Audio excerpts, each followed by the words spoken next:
He had a large number of oar-propelled ferries and rafts constructed, and was rowed down the rivers on these at a leisurely speed.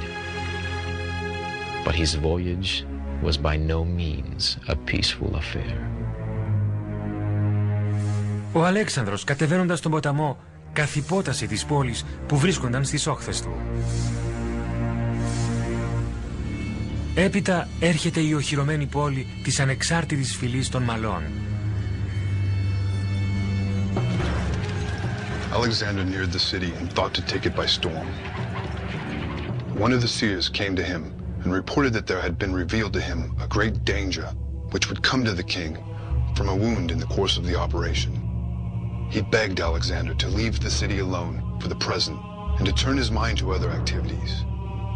The king scolded him for dampening the enthusiasm of the soldiers, and then, disposing his army for the attack, led the way in person to the city, eager to reduce it by force.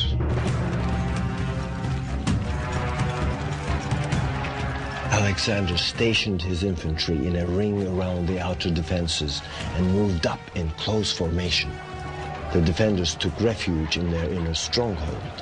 Here, they continued to resist, and not without success, for they turned and fell upon a small party of Macedonians, driving some of them out again and killing about 25 before they could get away.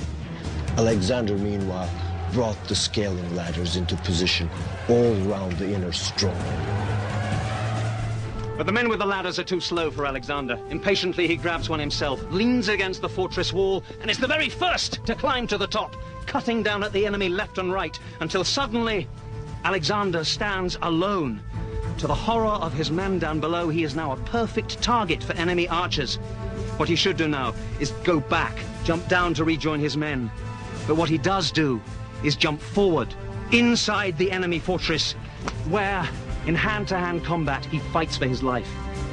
Horrified, the Macedonians rush for the walls in such numbers, they break their own ladders. Only 3 of them manage to join him inside the fortress, including the bearer of Alexander's Trojan shield.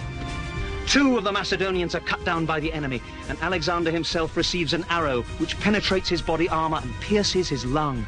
The 4th Macedonian defends his leader with the great shield of Troy.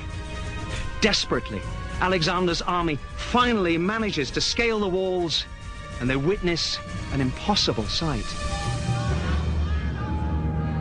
Their invincible leader, lying on the ground,